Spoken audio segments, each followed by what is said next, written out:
Hello friends, after talking about the biological classification of the 11th class, now I'm going to talk about the third chapter that is called your Plantae.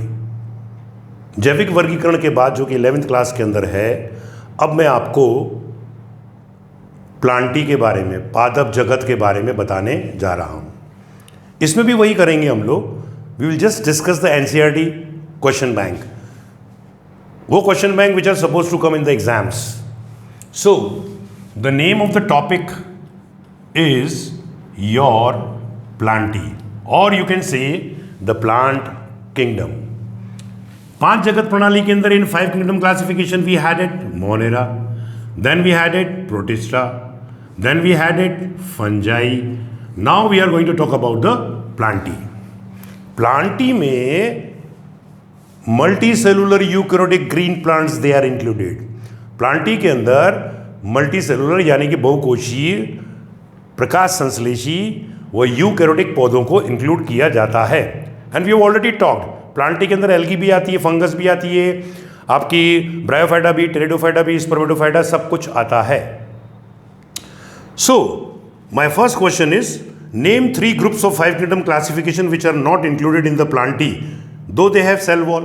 Plantae के अंदर ऐसे कौन से 5 जगत के जगत को नहीं रखा गया है, यद्यपि उसके अंदर सेल वॉल होती. प्लांटी का देखो जी, एनिमल सेल और प्लांट सेल के अंदर बेसिक डिफरेंस जो होता है वो सेल वॉल के कारण होता है. तो सेल वॉल तो बहुतों में मिली, मोनेरा के अंदर भी थी, प्रोटिस्टा के अंदर भी थी, फंजाई के अंदर भी थी, प्लांटी के अंदर भी होती है. लेकिन मोनेरा को, दूसरा पॉइंट, प्रोटिस्टा को और फंजाई को जो है हम लोगों ने जो है इसके अंदर नहीं रखा है. क्यों? क्योंकि प्रोटिस्टा हम पढ़ चुके हैं, फंजाई हम पढ़ चुके हैं. मोनेरा के अंदर भी सेल वॉल थी लेकिन उसका अलग ग्रुप था, तो 3 ग्रुप तो वो अलग ही हो गए थे. तो इसका मतलब मोनेरा को, प्रोटिस्टा को और फंजाई को प्लांटी के अंदर नहीं रखा गया है. एनिमेलिया तो अलग ही ग्रुप चला जाता है जूलॉजी का. तो बचा कौन? प्लांटी केवल. Next question. अब बात चलेगी कि प्लांटी के अंदर जो है हमारे पास में फाइलोजेनेटिक बेसिस पर, या यूँ कह दीजिए बहुकोशीय जो पादप हैं उनको अगर अपन देखते हैं तो उनको क्लासीफाई करना है अपन लोगों को. Actually they are not mention clearly in the NCERT. जो भी क्लासिफिकेशन आर्टिफिशियल है, नेचुरल है या अपना फाइलोजेनेटिक है, 3 प्रकार के वर्गीकरण दे रखे हैं. वो तीनों प्रकार के वर्गीकरण आपके एंजियोस्पर्म से संबंधित है. Anyhow they are not mentioned, will not keep in the mind, but will keep in mind that 3 types of classifications are there. तो 3 प्रकार की क्लासिफिकेशन हमारी NCERT में दे रखे हैं. नंबर 1 आर्टिफिशियल, नंबर 2 नेचुरल यानी कि प्राकृतिक, आर्टिफिशियल का मतलब कृत्रिम, और तीसरा हुआ फाइलोजेनी यानी कि जातिवृत्तीय जैव विकास के आधार पर. अब बात चलेगी कि जो आर्टिफिशियल क्लासिफिकेशन है, नेचुरल क्लासिफिकेशन है और फाइलोजेनेटिक क्लासिफिकेशन, इसको कैसे याद करना, तरीका बता देता हूं. तीनों के अंदर आपको सबसे पहले याद करना चाहिए कि आधार क्या रहा, यानी कि बेसिस क्या था, और दूसरा हु गेव इट, और तीसरा उस वर्गीकरण में, उस क्लासिफिकेशन के अंदर क्या कमी थी, दैट इज डीमेरिट्स. और क्या फायदे थे? तो आंसर हो गया मेरिट्स. ये 4 पॉइंट के ऊपर आप इसको निपटा दीजिए, आपकी NCERT कवर हो जाएगी. तो आर्टिफिशियल क्लासिफिकेशन जो था, कृत्रिम वर्गीकरण जो था, it was based on external and internal features, बाहरी लक्षणों के आधार पर, और you can say it morphological characters के आधार पर, और जननीय संरचनाओं के आधार पर. जननीय संरचना की बात करते तो we have got it this flower, पुष्प है हमारे पास में जिसके अंदर ये स्टेमेन है, ये कार्पल है. इनको भी गिन गिन कर सबसे पहले कैरोलस लिनियस ने 24 क्लासेस बनाई थी. जिनमें से 23 जो थी वो तो थी फिनरो गेम्स के अंदर, और एक थी आपकी क्रिप्टो गेम के। अपन को क्या सीखना है कि सबसे पहले लैंगिक वर्गीकरण, सेक्सुअल क्लासिफिकेशन किसने दिया था? कैरोलस लीनियस ने। साथ में आए वेजिटेटिव कैरेक्टर्स, यानी कायिक लक्षण, यानी कि दल व बाह्यदल जो कि नष्ट हो जाते हैं। इसलिए ये क्लासिफिकेशन के अंदर ये पॉइंट एक डिमेरिट बन गया था, एक दोष बन गया था कि यार इस आर्टिफिशियल क्लासिफिकेशन के अंदर तो इन्होंने वेजिटेटिव कैरेक्टर दिए हैं, और वेजिटेटिव कैरेक्टर जो है वो तो विलुप्त हो जाते हैं, नष्ट हो जाते हैं। आया? तो एक तो इसमें ध्यान रखना है अपने को, आर्टिफिशियल क्लासिफिकेशन के अंदर आधार क्या था? Superficial morphological characters, that is the vegetative characters, and then another one was your reproductive structure. फिर आया हमारे पास में, किसने दिया था? अगर दे रखा है एनसीईआरटी के अंदर तो याद कर लीजिए। हमारे पास में कैरोलस लीनियस भी था, कैमरियस भी था, अरिस्टोटल भी था, थियोफ्रेस्टस भी था, बहुत सारे लोग थे जिन्होंने कि आर्टिफिशियल क्लासिफिकेशन दिया था। हमें याद करना उन पॉइंट्स को जो एनसीईआरटी में दे रखा है। कैरोलस लीनियस में से एक बार क्वेश्चन बना था कि कैरोलस लीनियस ने जो सबसे पहले क्लासिफिकेशन दिया था वो कैसा था? तो आप बोलोगे आर्टिफिशियल भी था और सेक्सुअल भी था, लैंगिक भी था। क्यों? क्योंकि उन्होंने इन स्टेमिस को गिना था। बात समझ आई? खत्म। मैरिट्स तो कुछ थे ही नहीं इसके अंदर, but we can say it was the beginning of classification. Then comes your on what features natural classification is based. प्राकृतिक वर्गीकरण जो होता है वो किस पर आधारित होता है, यानी कि उसका बेस क्या था? External and internal character. ये आंसर हो गया इसके अंदर। एक्सटर्नल तो मॉर्फोलॉजिकल चला गया जो कि यहां पर भी था। इंटरनल की बात करेंगे तो नेचुरल, नेचुरल का मतलब प्राकृतिक। मैं मानव हूं, एक दूसरा मानव है, दोनों के अंदर अंदर जाकर देखेंगे तो वही आमाशय, वही स्टमक, वही लंग्स, वह लिवर और kidney, same thing in the plants also. If they belong to same group, say dicot, some of the characters will be common, their embryology will be common, their anatomy will be common. इसका मतलब प्राकृतिक वर्गीकरण जो था वह बाहरी एवं आंतरिक लक्षणों के ऊपर दिया गया था जो कि प्राकृतिक थे, नेचुरल थे। ओके, इसके अंदर फाइटोकेमिस्ट्री भी आ जाती है। तो क्या क्या हुआ इसके अंदर? हमारे पास के अंदर अल्ट्रा स्ट्रक्चर, एनाटॉमी, एम्ब्रियोलॉजी और फाइटोकेमिस्ट्री, ये इसके प्राकृतिक लक्षण हैं। और इस आधार पर यदि आप वर्गीकरण करोगे तो एक ही जाति के अंदर ये वाले कैरेक्टर बिल्कुल एक जैसे आपको दिखाई देंगे। ओके, नाउ अच्छा पॉइंट है बेंथम और होकर वाला। Bentham and Hooker. बेंथम और हुकर साहब जो थे उन्होंने प्राकृतिक वर्गीकरण दिया था प्राकृतिक लक्षणों के आधार पर। Bentham and Hooker also gave the classification on the basis of the natural character. लेकिन सबसे बड़ा नेचुरल क्लासिफिकेशन, सबसे बड़ा प्राकृतिक वर्गीकरण जो था वो बेंथम और होकर साहब ने ही दिया था। इनका क्लासिफिकेशन दुनिया के सारे हर्बेरियम के अंदर अपनाया जाता है, जिसके आधार पर प्लांट्स को हर्बेरियम के अंदर व्यवस्थित किया जाता है। इस बार एनसीईआरटी ने काफी लंबा चौड़ा क्लासिफिकेशन दिया है बेंथम और होकर का, जो कि पहले था, बाद में फिर खत्म हो गया, वापस इन्होंने इंट्रोड्यूस कर दिया। इसके अंदर भी अपने को मेरिट्स और डीमेरिट्स देखने, एक चीज सिखा देता हूं कि इसमें ऑर्डर के स्थान पर इन्होंने कोहोर्ट वर्ड का प्रयोग किया था। ये एक नई चीज थी। दूसरी ये थी कि इसमें कुछ कमियां थी। कमियों की बात करते हैं अपन लोग, तो it was not properly arranged, we can say it. कभी डाइकॉट को आगे रख दिया, कभी मोनोकॉट को पीछे रख दिया, इस तरीके से ultimately we came to the phylogenetic type of classification. तो क्वेश्चन ये है कि on what basis phylogenetic classification was given. Phylogenic का मतलब होता है जाति वृत्तीय वर्गीकरण जो था वो किस आधार पर दिया गया था, that is on what basis the phylogenetic classification was given. तो इसका आंसर होता है इवोल्यूशन। इवोल्यूशन का मतलब होता है जैव विकास। जैव विकास क्या होता है? The development of the complex organism from the simpler one. जटिल जीवों की उत्पत्ति जब सरल जीवों से होती है तो उसको हम लोग फाइलोजेनी कहते हैं, जैव विकास कहते हैं। According to Darwinism, evolution is descent with modification. Darwin के अनुसार जैव विकास अवरोहण के साथ रूपांतरण कहा जाता है। ओके, अब याद करना पड़ेगा, टाइम कम है आपके लोगों के पास में, मेरी कोशिश ये है कि पूरा जूलॉजी और बॉटनी का कोर्स मैं आपको करा दूंगा। After this first unit will talk about the zoology's first unit. अब इसमें कई लोग आए, ओसवाल्डन टिप्पो था, तख्ताजन था, हचिनसन था, बहुत सारे लोग आए थे, लेकिन सबने बार बार इवोल्यूशन के बेसिस के ऊपर क्लासिफिकेशन तो दिया, लेकिन कुछ ना कुछ गलती छोड़ दी, और उस गलती के कारण बार बार सुधार करना पड़ा। तो अल्टीमेटली आज की डेट के अंदर जब हम देखते हैं क्या क्लासिफिकेशन, तो ये क्लासिफिकेशन जो है आज की डेट वाला वो आप सबको याद है, मैं जानता हूं कि पहला ग्रुप थैलोफाइटा, दूसरा ग्रुप ब्रायोफाइटा, तीसरा ग्रुप टेरिडोफाइटा, चौथा ग्रुप स्पर्मेटोफाइटा। तो this is your Thallophyta, bryophyta, pteridophyta and Spermatophyta. Spermatophyta को दो में बांटा, जिम्नोस्पर्म और एंजियोस्पर्म।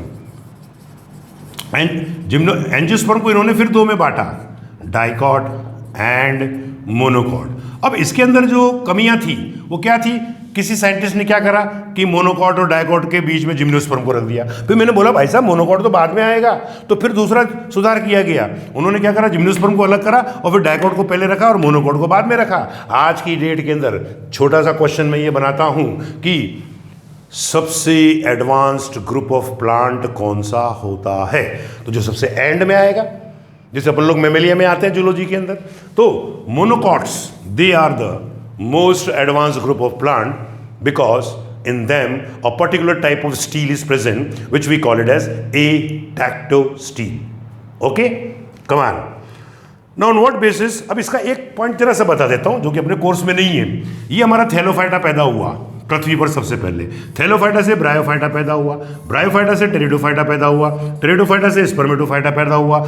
थैलोफाइटा को देखें तो algae, fungus, lichen, bacteria. Bryophyta को देखें तो हेपेटिकॉप्सिडा, ब्रायोप्सिडा, एंथोसेरोटॉप्सिडा।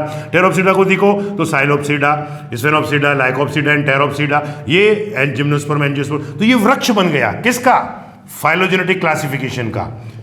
इसको बोलते हैं फाइलोजेनेटिक ट्री, जैव विकासीय वृक्ष। जैव विकासीय वृक्ष को क्या कहते हैं, ये क्वेश्चन कई बार आ चुका है जो एनसीईआरटी में नहीं दे रखा है। इसको बोलते हैं हम लोग क्लेडोग्राम।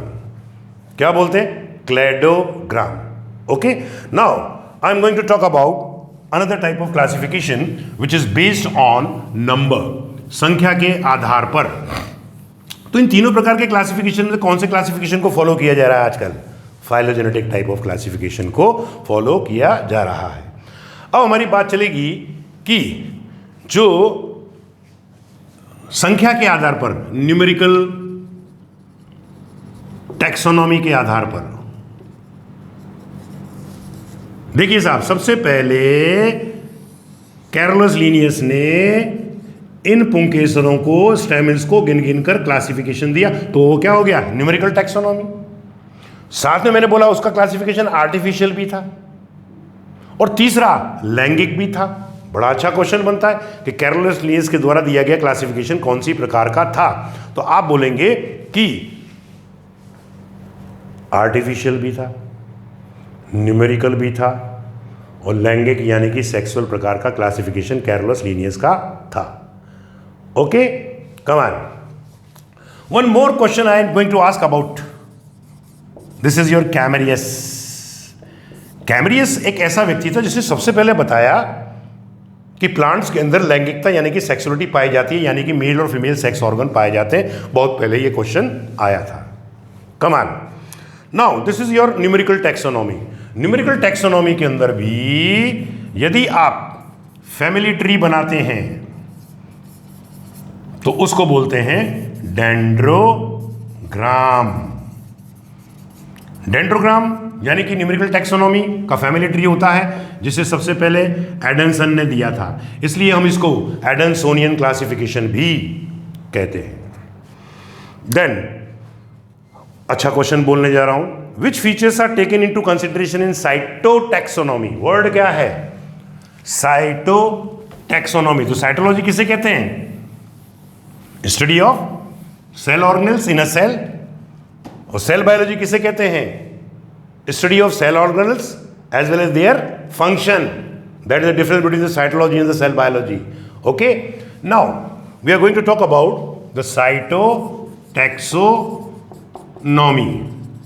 टैक्सोनॉमी का तो मतलब क्लासिफिकेशन हो गया, साइटो का मतलब हो गया सेल के आधार पर। सेल के आधार पर उन्होंने ये पूछा था क्वेश्चन कि किस आधार पर दिया जाता है, तो इसका आंसर दिया था इन्होंने अपने को chromosome number, structure and behaviour, गुणसूत्रों की संख्या, उनकी संरचना और उनका व्यवहार कैसा होता है, इस आधार पर जो वर्गीकरण दिया जाता है तो उसको हम लोग साइटोटैक्सोनॉमी कहते हैं। ओके, बढ़े आगे। चलिए साहब, what type of sexual reproduction is found in Fucus algae. अब ये बात कर रहे हैं अपन से शैवाल की, क्योंकि हमारे पास ये हैं, कौन कौन है, थैलोफाइटा है, ब्रायोफाइटा है, टेरिडोफाइटा है और स्पर्मेटोफाइटा। हम थैलोफाइटा में एंट्री मार रहे हैं। थैलोफाइटा के अंदर कौन कौन आता है, इसमें आते हैं तुम्हारे पास में एल्गी, फंगस, लाइकेन और bacteria. Bacteria we have read it, lichen we have read it, fungus we have read it, algae we are going to talk about it. Algae are autotrophic in nutrition, they are marine, they may be unicellular or multicellular just like the chara. All algae are autotrophic, either it may be your green, red or brown. बच्चों के दिमाग में रहता है कि हरी वाली ही photosynthetic होगी, लेकिन नहीं, भूरी वाली भी होती है, रेड वाली भी ऑटोट्रॉफिक होती है। ओके, चलिए साहब, अब इसके अंदर मैं कुछ थोड़ा सा हिंट दे देता हूं आप लोगों को बताने के लिए कि भाई कैसे इसको याद किया जाता है। एल्गी को, एल्गी के संदर्भ में एक चार्ट दे रखा है उन्होंने 3.1, उसको पूरा याद कर लेना, एक क्वेश्चन उसके अंदर से बनता है, मैं डिस्कस करता हूं। एल्गी जो होती है उसको पिगमेंट के आधार पर, वर्णक के आधार पर, फ्लैजेला के आधार पर, सेल वॉल के आधार पर, स्टोर्ड फूड के आधार पर और हैबिट एंड हैबिटेट के आधार पर 3 क्लासेस के अंदर बांटा गया है। वो 3 क्लासेस कौन कौन सी बेटा, एक है रोडोफाइसी, दूसरी है फियोफाइसी, तीसरी है क्लोरोफाइसी। अब इनके अंदर यदि मैं पिगमेंट की बात कर रहा हूं, so I am going to talk about the pigment, I am going to give you the comparative account of the 3.1 chart of the NCERT book. Pigment सभी के अंदर एक सीख लो, क्लोरोफिल ए तो मिलता ही है। अब इसके अंदर नीचे वाली में बी होता है, इसके अंदर सी होता है, इसमें डी होता है। ओके, फिर एसेसरी पिगमेंट के बारे में दे रखा है उन्होंने, कैरोटीन के जेंथोफिल दे रखा है, फाइकोबिलिन दे रखा है, ये आपको याद करना पड़ेगा। Then comes your stored food. Stored food में देखें तो ग्रीन वाली के अंदर कौन होता है, स्टार्च। भूरी वाली के अंदर कौन सा होता है, very very important, mannitol and लैमिनेरिन। मेरा जो जीवन का अनुभव है वो यहीं से बनता है क्वेश्चन कि भूरी शैवाल के अंदर, ब्राउन एल्गी के अंदर भोजन किस रूप में स्टोर्ड होता है, तो answer is your mannitol and laminarin. और इधर होता है हमारे पास में floridean starch, floridean starch. Now we are going to talk about the flagella. ये फ्लैजेला रहा, कई बार क्वेश्चन पूछते हैं, देखो सबसे एडवांस एल्गी कौन सी होती है, हरी वाली। इनके अंदर तो आइसोकोन फ्लैजेला मिलते हैं, यानी कि दोनों फ्लैजेला की लंबाई एक जैसी होती है। फियोफाइसी के अंदर अगर आप देखेंगे तो you will find that they have got heterokont flagella in their gametes. उनके युग्मकों के अंदर विषम लंबी प्रकार के फ्लैजेला पाए जाते हैं। Then comes your rhodophyceae, red algae. Red algae के अंदर ही क्वेश्चन बनता है कि नो फ्लैजेला।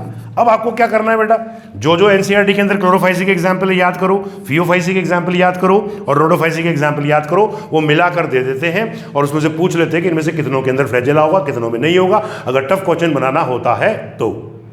ओके, चलिए अब बात चलेगी एक पॉइंट की और। पिगमेंट हो गया, स्टोर्ड फूड हो गया, और अब अपन ले लेते हैं सेल वॉल। चलिए साहब, सेल वॉल को ले लो। सेल वॉल इसकी अपन देखें तो सेल्यूलोज की होती है और पैक्टोज की होती है। इधर देखें सेल्यूलोज प्लस एल्जिन की होती है, और लाल वाली के अंदर अगार की बनी हुई होती है। अब मैं बात करूंगा एक और चैप्टर पॉइंट की, हैबिट एंड हैबिटेट, आवास व निवास की। देखो हरी एल्गी तो अपन दुनिया भर में देखते फिरते हैं, स्वच्छ जल के अंदर मिल जाती है, फ्रेश वाटर के अंदर, मैराइन में भी होती है, यानी कि फ्रेश वाटर भी होती है और मैराइन भी होती है। ये ऊपर की दोनों लाल और भूरी ये मैराइन होती है, मगर कौन से पानी में मिलती हैं वो तरीका बताता हूं। रोडोफाइसी मैराइन तो है मगर वार्म वाटर में, गर्म पानी में। अब कैसे याद करें, जब आदमी को गुस्सा आता है तो उसकी आंखें लाल हो जाती हैं, गर्म हो जाता है जब वो, तो याद रखो रोडोफाइसी में के सदस्य जो होते हैं they are found in the marine water as well as the warm water. ये भी मैराइन है लेकिन ये कूल वाटर के अंदर मिलेगा। कौन सा? भूरी शैवाल। याद कर लेना, काम खत्म। Now I am going to switch towards another point. अब मैं दूसरे बिंदु की तरफ आपको लेके चलता हूं। वो पॉइंट क्या है देखते हैं। इन्होंने क्वेश्चन ये पूछा है कि what type of sexual reproduction is present in Fucus. Fucus के अंदर किस प्रकार का लैंगिक जनन पाया जाता है। Okay, if you see the Fucus you will find that it is your brown algae. हरी शैवाल तो अपन पढ़ते ही हैं, यूरोथ्रिक्स होता है, स्पायरोगायरा होता है, क्लेमाइडोमोनास होता है, इन सब के बारे में अपन लोग बात करते हैं। हरी शैवाल में से ये लोग इकोनॉमिक इंपॉर्टेंस में से पूछते हैं, जैसे कि क्लोरेला पायरिडिनोसा, उसको स्पेस एल्गी कहते हैं, और एक होता है सिफिलोरोस वायरेंस जिसको कि पैरासिटिक ग्रीन एल्गी कहते हैं। पैरासिटिक है मगर ग्रीन है, जो कि चाय के अंदर रेड रस्ट ऑफ टी नामक रोग पैदा करती है। Now comes your next point, that is your sex. What type of sexual reproduction is found in Fucus. देखिए मैं आपको छोटा सा चीज बताता हूं। अगर दोनों गैमेट समान साइज के हैं और मॉर्फोलॉजी सेम है तो उसको बोलते हैं समयुग्मकी यानी कि आइसोगैमस। और अगर एक बड़ा है और एक छोटा है तो उसको बोलते हैं एनाइसोगैमी यानी कि असमयुग्मकी। और एक मॉर्फोलॉजी भी अलग है और फिजियोलॉजी भी अलग है तो हम उसको बोलते हैं ऊगैमस। बात खत्म। अब ये पूछ रहा है कि फ्यूकस के अंदर किस प्रकार का रिप्रोडक्शन होता है जो कि बुरी एल्गी है, तो आंसर होता है ऊगैमस। आ गया समझ में। दूसरा, नेम 3 ब्राउन एल्गी। 3 भूरी शैवाल के नाम बताइए। तो इन्होंने अपनी किताब के अंदर दे रखा है लैमिनेरिया है, फ्यूकस है और डिक्टियोटा है। उसमें डायग्राम उन्होंने लैमिनेरिया का ये दे रखा है। उसके अंदर बात अच्छी ये लगी कि इसके अंदर एक व्रंत होता है, स्टाइप होता है, और ये पत्तीनुमा स्ट्रक्चर होती है जिसे हम बोलते हैं फ्रॉन, और इनके अंदर होते हैं ये air vesicle.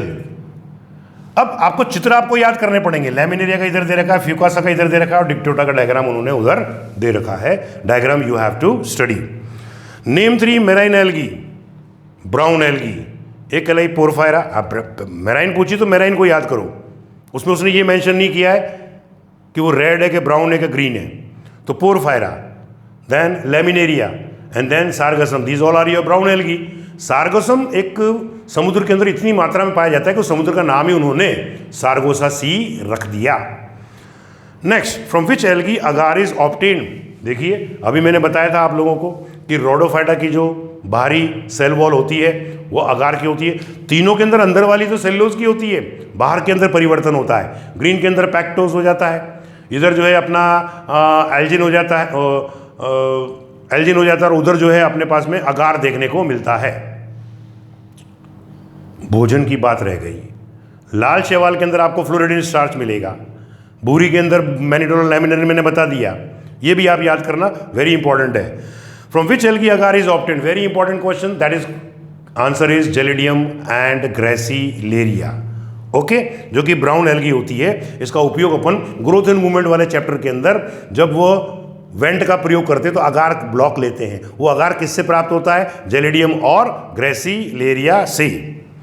Then name 2 unicellular algae which are rich in protein are used as food supplement by the space traveller. मैंने अभी बोला था क्लोरेला पायरिडिनोसा, और एक होती है स्पाइरुलिना।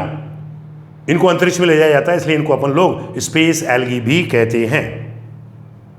ये स्पेस के अंदर एल्गी क्या करती है? उनको ऑक्सीजन देती है, उनकी CO2 खुद ले लेती है, और इसी क्लोरेला का उपयोग वो लोग भोजन के रूप में भी कर सकते हैं। तो these are the dual advantage of these two algae. Spirulina को हम लोग सिंगल सेल प्रोटीन भी कहते हैं। 25 मिनट का लेक्चर हो गया है।